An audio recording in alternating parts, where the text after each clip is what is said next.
agradecer a Marcos. Ahí comenzamos, Joan. Ok. Ahí comenzamos. Bien. Déjame que te presente. Bien. Bueno, buenas tardes, buenas noches a todos. Bienvenidos a este segundo encuentro. En esta oportunidad vamos a hacer un webinar con el ingeniero Joan Pinto. Joan es portugués, vive en Portugal. Voy a pasar la primera diapositiva. Joan es ingeniero químico, tiene una amplia experiencia en el campo de la seguridad, salud y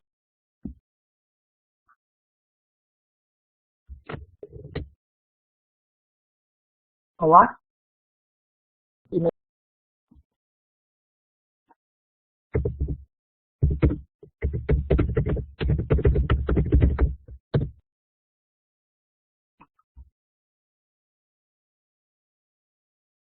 medio ambiente. Ha sido compañero mío de trabajo cuando trabajaba para Simpor, Cimentos del Portugal. Ahí hemos tenido la posibilidad de realizar varios trabajos juntos. Y bueno, en esta ocasión quería, junto con Joan, compartir lo que es la parte de seguridad de la industria, dentro de la programación y el control de la producción. Un punto importante que generalmente nos olvidamos es la parte de la salud ocupacional y la seguridad ocupacional y también muchas veces del medio ambiente. Entonces, en esta oportunidad, Joan nos va a presentar cómo es el rol del líder con la intención de llegar a la visión de cero accidente. Así que muchas gracias, Joan, por estar conmigo. Si necesitan, puedo actuar de traductor. Así que los dejo con Joan y muchísimas gracias por estar acá. Disculpen el pequeño retraso Muchas gracias, Marcos. inicio de la videoconferencia. Y bueno, Joan, todo tuyo. Bien, entonces, primero agradecerles a Marcos y a la universidad por la invitación. ¿Me escuchan? Ok, bien. Entonces voy a agradecer primero a Marcos y a la universidad por la invitación. Marcos me ha presentado yo me llamo João, soy portugués, por eso si alguna pregunta, si algún comentario mío o alguna palabra no lo entienden, probablemente es portuñol. Entonces pregunten y yo intentaré solucionarlo, explicarme mejor y Marcos me ayudará, certamente. Bien, yo hoy les voy a hablar sobre seguridad de salud, cómo caminar hacia la visión cero, qué es este tema de la visión cero y un poco el rol de los líderes, ¿ok? Yo quería, no sé si podemos, Marcos, no sé si podemos pasar el vídeo que yo quería. ¿Me puedes? Yo ahora que quería pasar un vídeo que no sé si es posible pasarlo. Marcos. Hola.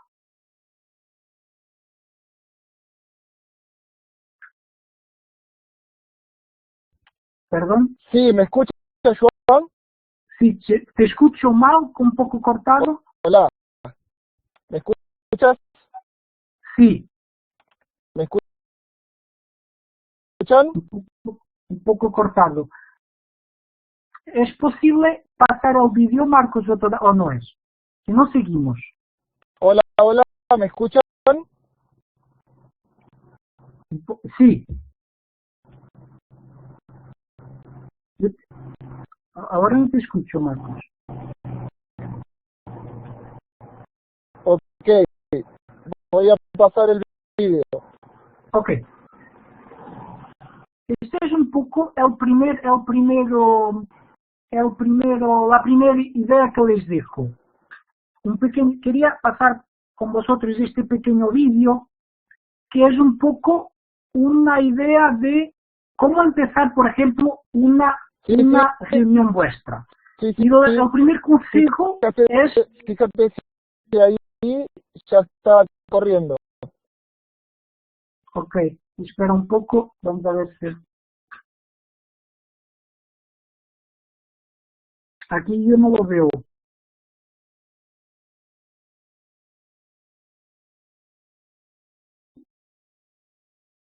¿Está corriendo el video ahora? Yo no veo vídeo, no está pasando. Es posible que no sea posible si no avanzamos.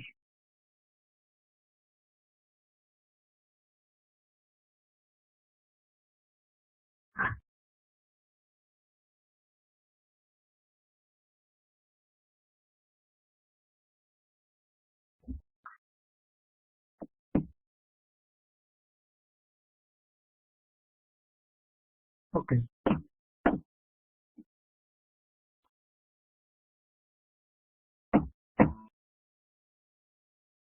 ¿No me escuchan?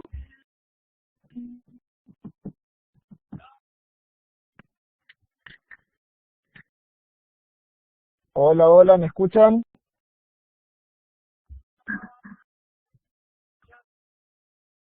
Hola, hola, ¿me escuchan?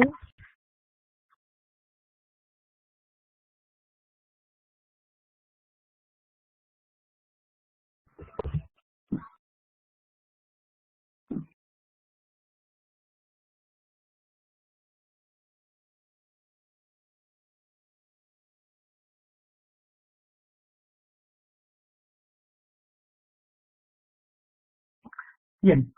Yo no sé si ya lo conocían. Este vídeo que se aplica en este caso a crianzas y sus papás es un poco también, la verdad, un poco como los trabajadores a veces. No, ahora no. Podemos quitar, Marcos, ¿se puede poner otra vez la presentación? Ok, ya está. Bien. Con este vídeo yo les quería un poco pasar la primer mensaje de este webinar, que es, en temas de seguridad, es extraordinariamente importante el liderazgo por ejemplo. Y aquí se miró un poco el ejemplo de los padres para sus niños. Cuando vosotros los líderes, cuando vosotros como supervisores o gerentes van al shop floor, van a la planta, por ejemplo, sin equipos de protección personal, ¿qué mensaje están pasando? O si algún de los trabajadores les mira, vosotros miran a algún trabajador haciendo algo inseguro, ¿qué mensaje, y no dice nada, qué mensaje están pasando? Es un mensaje de que la seguridad no es importante, de que las reglas no son para cumplir aquí. Entonces, este tema del liderazgo, por el ejemplo del liderazgo, es un tema fundamental y lo vamos a abordar más a frente en este webinar. Entonces, este era el primer tema. Un poco la importancia de vuestro rol de líderes a demostrar claramente y visiblemente la importancia de la seguridad y que las reglas son para cumplir. Un otro tema es cómo demostrar ese compromiso. Aquí yo empecé este webinar por este slide que dice seguridad en primero. Entonces, una de las formas muy sencillas de demostrar que realmente la seguridad es importante en vuestra organización y es importante para vosotros, es esto mismo. En el principio de una reunión, pasar un pequeño vídeo o hablar de una pequeña noticia sobre un accidente o algo que ha pasado con vosotros y compartir con la gente que está para que se aumente su sensibilización, se incremente su nivel de atención para la seguridad y para que la gente sepa cómo prevenir los accidentes. Entonces, esta es una forma muy sencilla de hacer exactamente esto, de compartir con vosotros y demostrar demostrar claramente la importancia de la seguridad. Y este sería el primer mensaje. Ahora entrábamos en el detalle del webinar. Empezaríamos. Y aquí, antes de entrar en el cómo caminar hacia la visión cero, yo les quería un poco explicar un poco más en detalle qué es esto de la visión cero. Primero, la visión cero no es un objetivo a corto plazo, no es eso. Es algo que la organización pretende caminar a largo plazo, como una visión. Es algo que es algo de movilizador para la organización que la hace caminar en la buena dirección. Más que todo, es una forma de pensar, es más una forma de pensar. Queremos que en nuestra organización nadie tenga accidentes o enfermedades en nuestras plantas. ¿Y por qué es importante? ¿Por qué es importante caminar para la visión cero? Primero, para que todos los trabajadores vuelvan para su casa como salieron. Pero hay otros temas importantes para la organización. Es también importante el tema de los costes. Todos se acuerdan hace un par de años del Deepwater Horizon, esta plataforma petrolífera de BP, que tuvo un grande accidente y fueron más de 41.000 millones de dólares de costes. Entonces, esto es muy importante. Además de eso, hay las multas, los tribunales, el impacto negativo en la imagen de la compañía. Entonces, es bueno caminar para la visión cero por distintas razones. Personales, porque los trabajadores no son afectados ni sus familias, materiales de imagen. ¿Me escuchan bien?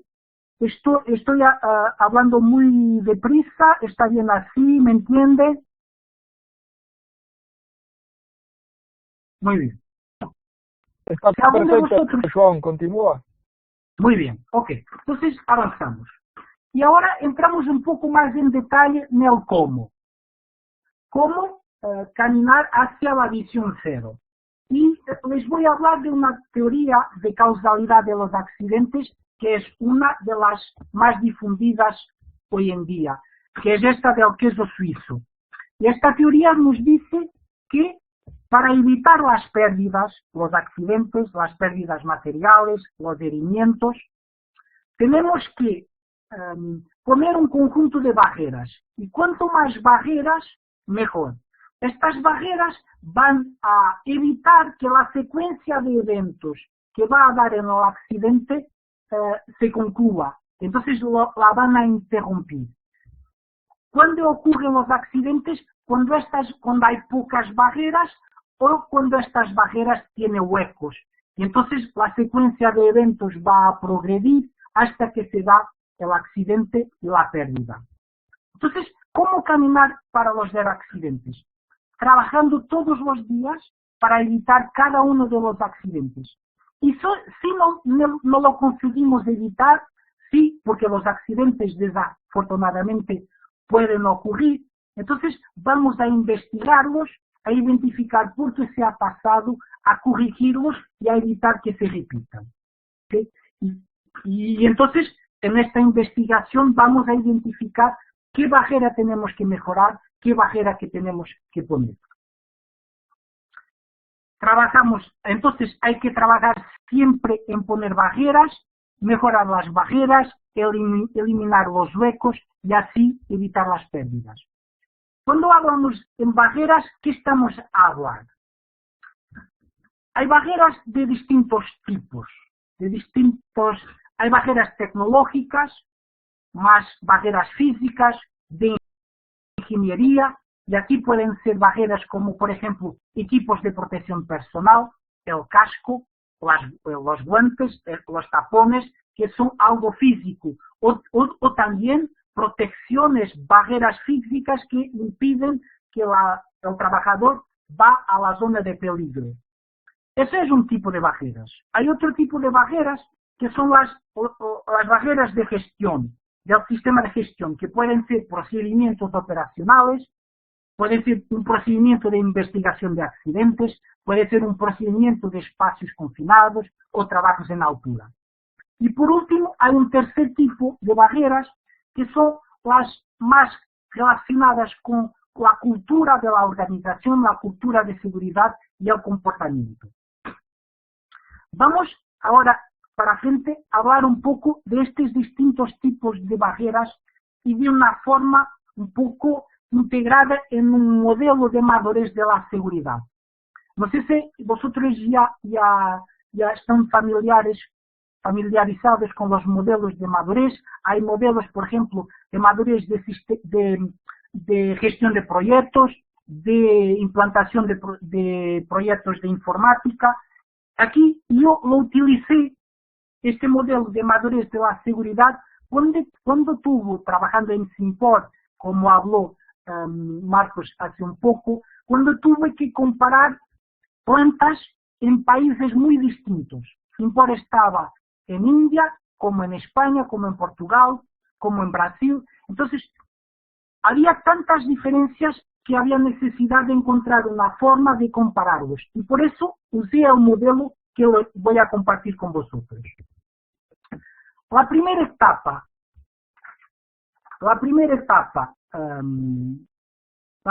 del camino hacia la visión cero es las de las barreras físicas, de ingeniería, de tecnología. Este fue también un poco como se ha pasado en la historia de la seguridad. Cuando en el inicio de la industria, lo que era más visible era los riesgos y la forma más fácil de controlarlos eran con barreras físicas. Por ejemplo, los equipos de protección personal que hablé, o otro tipo de barreras, las barreras físicas.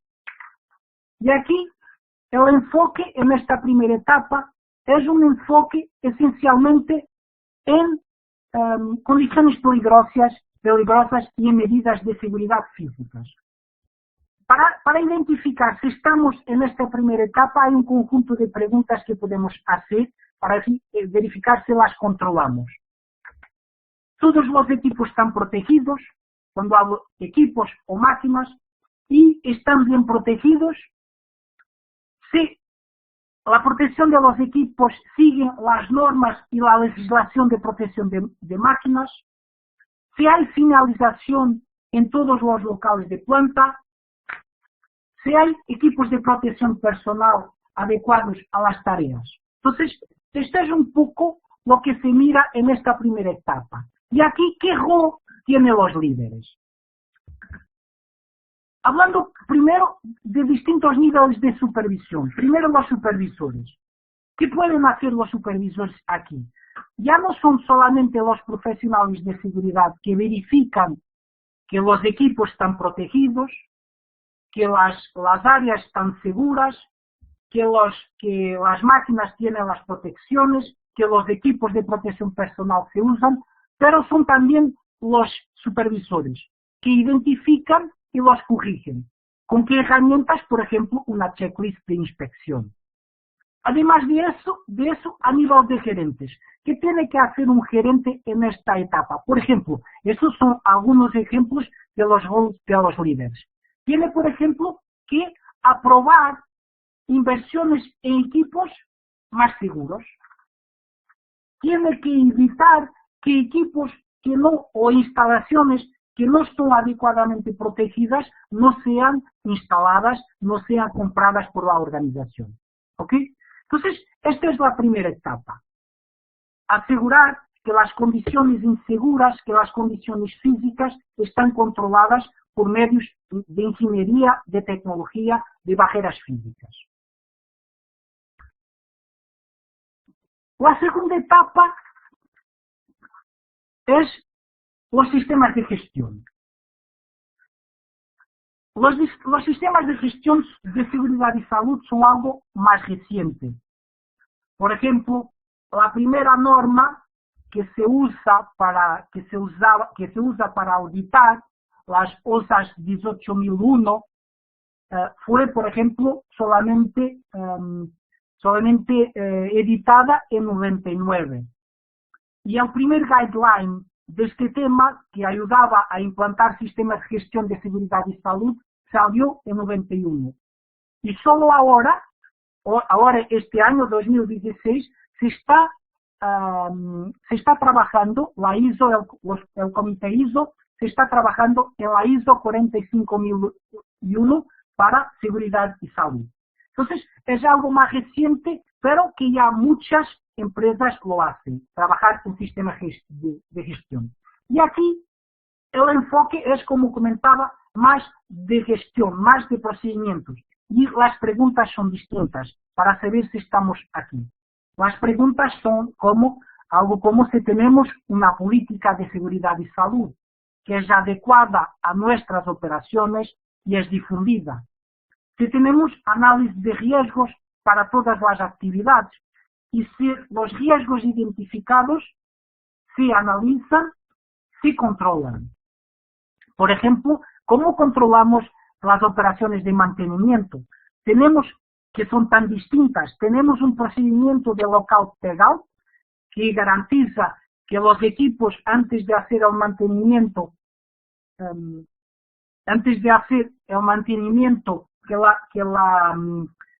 que se haga una pequeña análisis de riesgos para garantizar que el equipo está desconectado y sin riesgos. Tenemos procedimientos para operaciones de riesgos, como por ejemplo permisos de trabajo para determinado tipo de operaciones, como trabajos a caliente o como entrar en espacios confinados. Tenemos procedimientos para trabajos en altura. Entrenamos los trabajadores en los procedimientos y riesgos y en las operaciones que necesitan. Entonces, estas son algunas de las preguntas que tenemos que hacer para saber si estamos bien en esta segunda etapa o no. Algunas de las normas existentes, OSAS 18001, como hablé, la Organización Internacional de Trabajo tiene también una norma, la NOSA, que es una norma sudafricana. Entonces, estos son ejemplos de normas. ¿Y qué rol tienen los líderes aquí?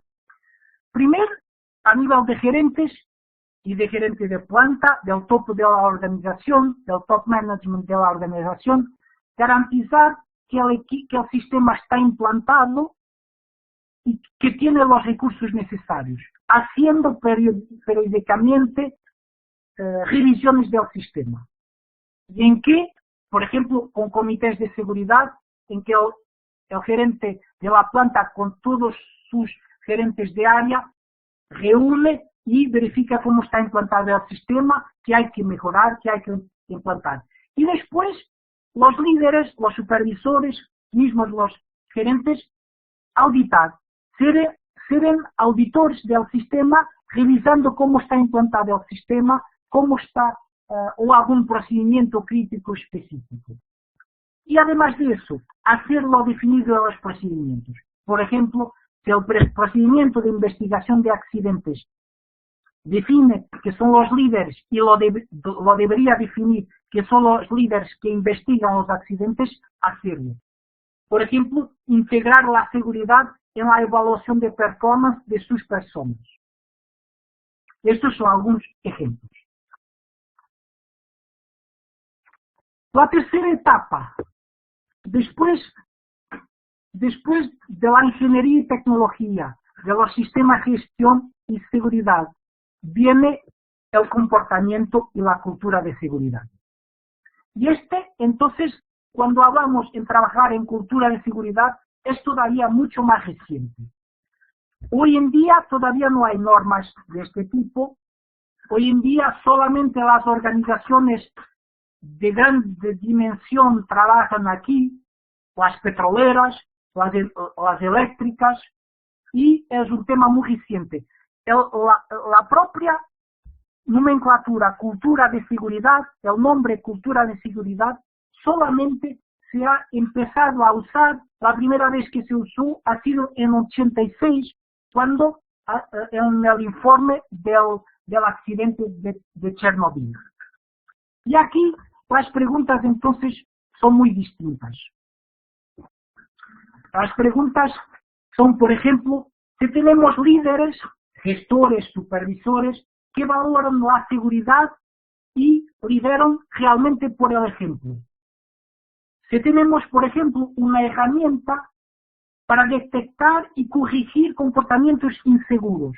Por ejemplo, que los líderes, que los supervisores, que los gerentes bajen a campo, miren a las personas trabajando, hablen con las personas y si la persona está haciendo un comportamiento seguro, motive y dé la enhorabuena, y si está haciendo comportamientos inseguros, los corrija.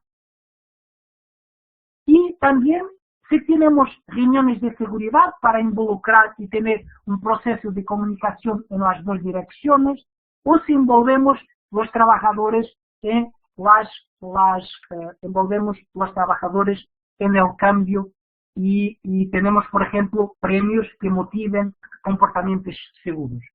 Y aquí es de capital importancia, es muchísimo importante el rol del líder.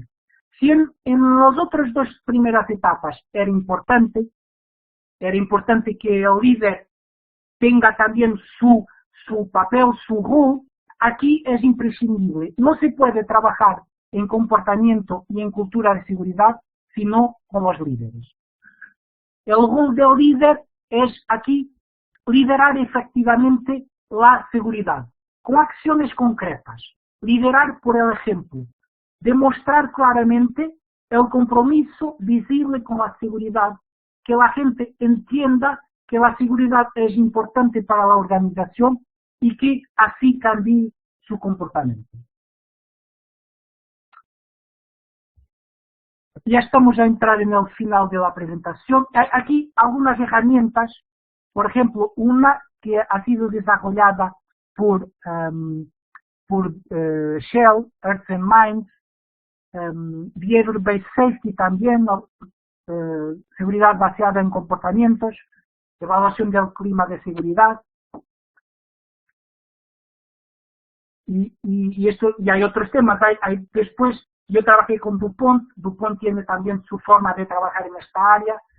Otras consultoras tienen también. Y para casi a finalizar, un pequeño resumen del rol del líder en cada una de las etapas. Primera, la ingeniería y tecnología, entonces, más focado en las condiciones físicas. Aprobar inversión en equipos seguros, revisar que los dispositivos funcionen, inspeccionar los locales bajo su responsabilidad. La segunda etapa, el sistema de gestión de seguridad, garantizar que está implantado y que mejore continuamente con los recursos necesarios, hacerlo definido en los procedimientos, auditar, y después el comportamiento y cultura de seguridad, liderar por el ejemplo, demostrar claramente con acciones que la seguridad es importante para sí y la organización,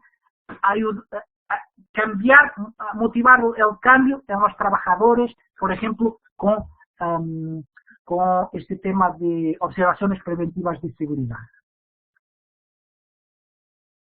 Por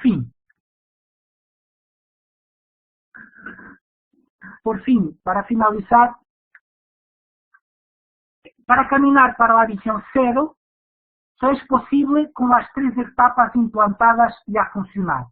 Y aquí puede parecer que, de la presentación que hice, que tiene que ser implantadas primero la tecnología, después sistemas de gestión y comportamiento al final. No tiene que ser así. El resultado final es que cada una de las etapas, cada uno de los elementos, tiene que estar bien implantado si la organización quiere caminar hacia la visión cero. Y aquí los líderes tienen un rol imprescindible. Son ellos que son el motor de todo el sistema. Es imposible hacer todo este camino sin los líderes. Si vosotros, sin los gestores, los gerentes, los supervisores, sin su involucración clara y demostrada, mostrando que la seguridad es importante y que las reglas son para cumplir.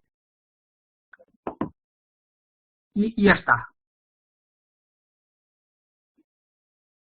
yo estoy mirando aquí una ¿Tienes una consulta aquí, Joan? bien, Que es algo que en realidad nos sucede a todos, ¿verdad?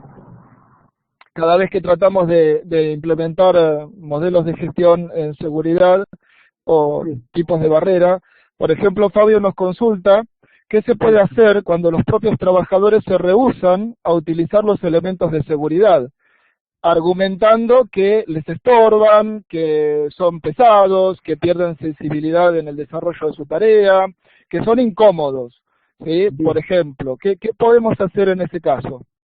Sí, ese es un problema sí que ocurre mucho. Y a veces parte es verdad que realmente son incómodos y a veces es una excusa para no usarlos. Bien, empezando por el principio. La primera cosa es cuando yo voy a elegir un equipo de protección personal, ¿por qué no hacer un pequeño grupo de trabajo en que está el técnico de seguridad, el supervisor del área y también los trabajadores?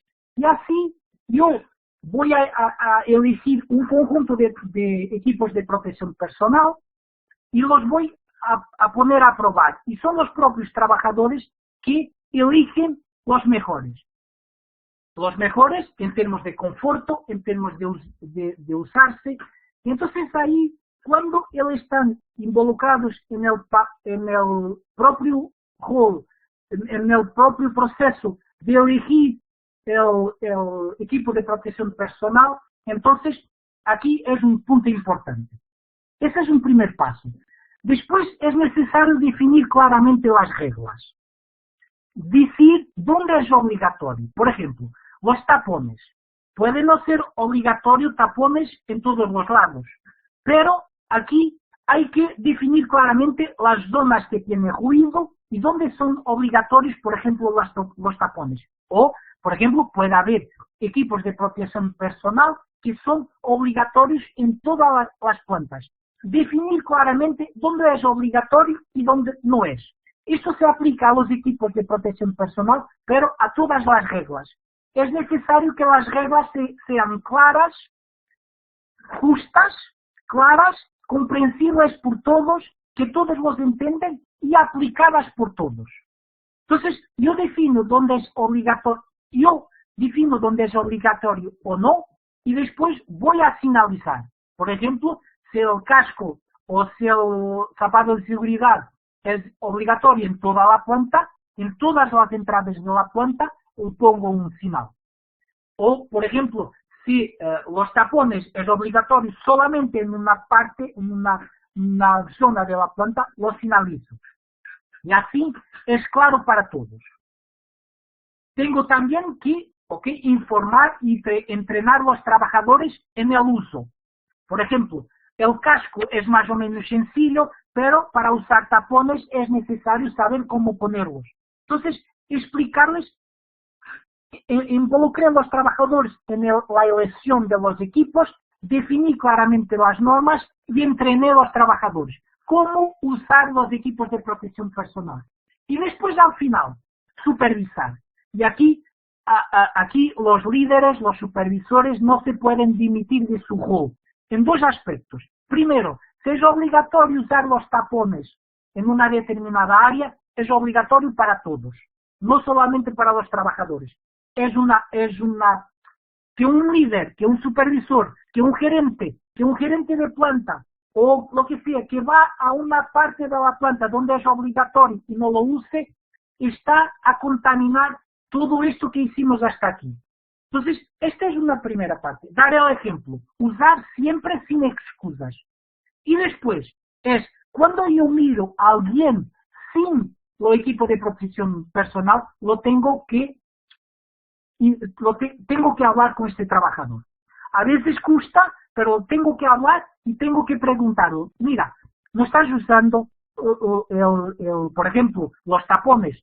Tú sabes que los tapones te protegen tu oído. ¿Te gustaría, cuando fueres más viejo, en 20 o 30 años, oír tus nietos y identificar si la persona sabe la razón de usarlo Y si no lo usa, ¿por qué no lo usa?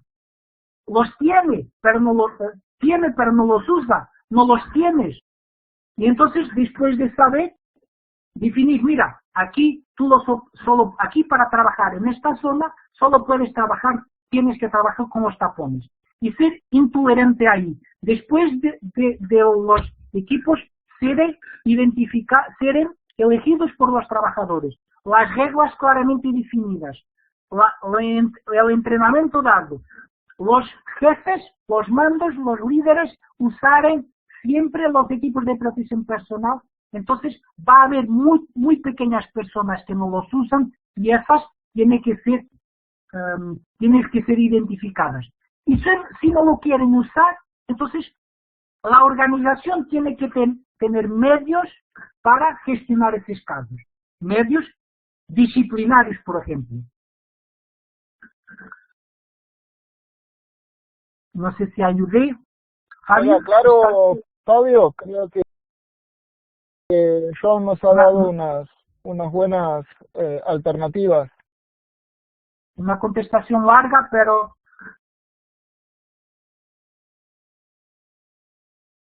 No, muy bien, muy bien.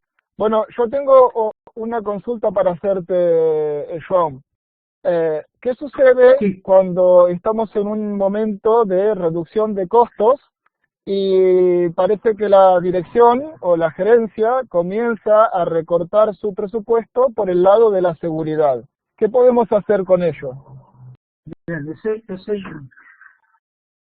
es un punto importante. Vamos a ver, como en todo, la seguridad tiene que empezar por arriba. Y la verdad es que cuando no empieza, ahí las cosas no lo van muy bien. Pero ¿qué podemos hacer? Hay cosas que no dependen de costes, bien, que no dependen de invertimiento.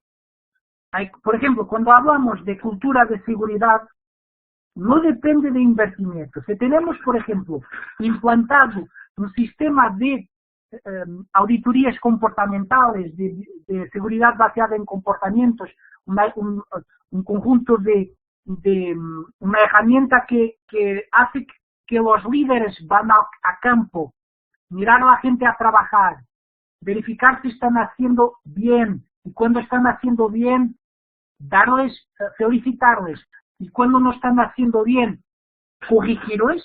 Eso no cuesta dinero, ¿ok? Si ya lo tenemos implantado, no cuesta dinero. Entonces, eso es un poco ir por ahí. Hay otros temas, por ejemplo, este que hablamos al principio, este tema de empezar las reuniones de seguridad, las reuniones por un tema de seguridad. La gente, no son reuniones específicas de seguridad, son reuniones normales de operaciones o de lo que sea, y entonces ahí podemos empezar siempre las reuniones con un tema de seguridad.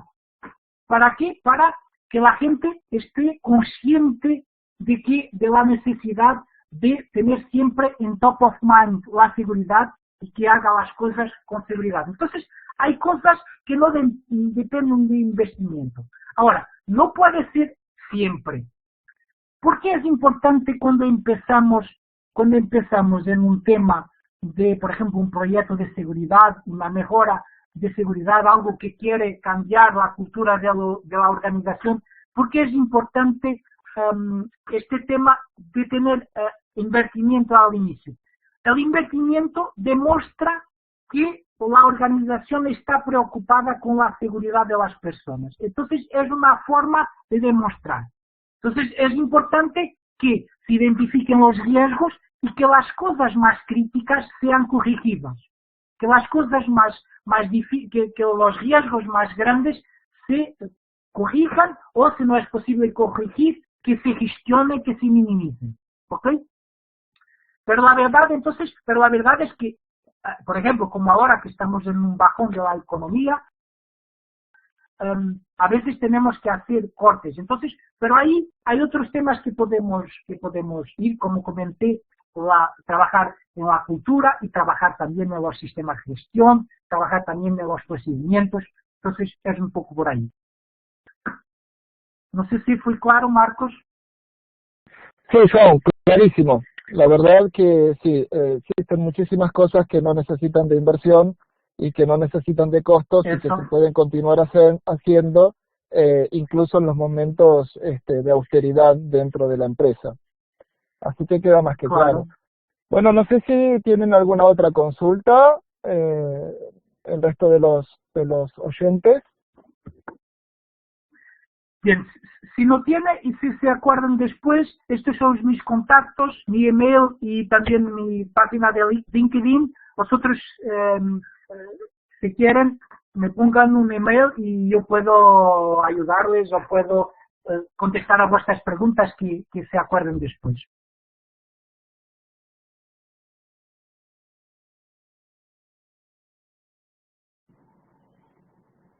Sí, Juan, vamos a colocar la presentación en la carpeta de webinars en el campus, así como cuando esté disponible la grabación va a tener un link también para que puedan volver a escucharla o para que se la puedan bajar a sus computadoras. Si no hay más preguntas, a ver.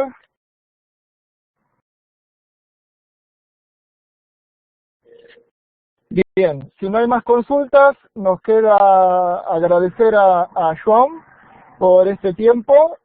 Bueno, nuevamente les pido disculpas por mi ingreso tarde y ha sido, gracias a Dios, todo salió bien dentro del tiempo planificado. Y bueno, muchas gracias a todos y bueno, seguimos con los debates. Gracias, Joan, gracias por tu tiempo. Un abrazo grande. Soy yo que agradezco, Marcos. Muchas gracias por la invitación y bien, y sigan y buen curso. Sigan. Muchas gracias, gracias a todos los participantes. Voy a pasar a detener la grabación.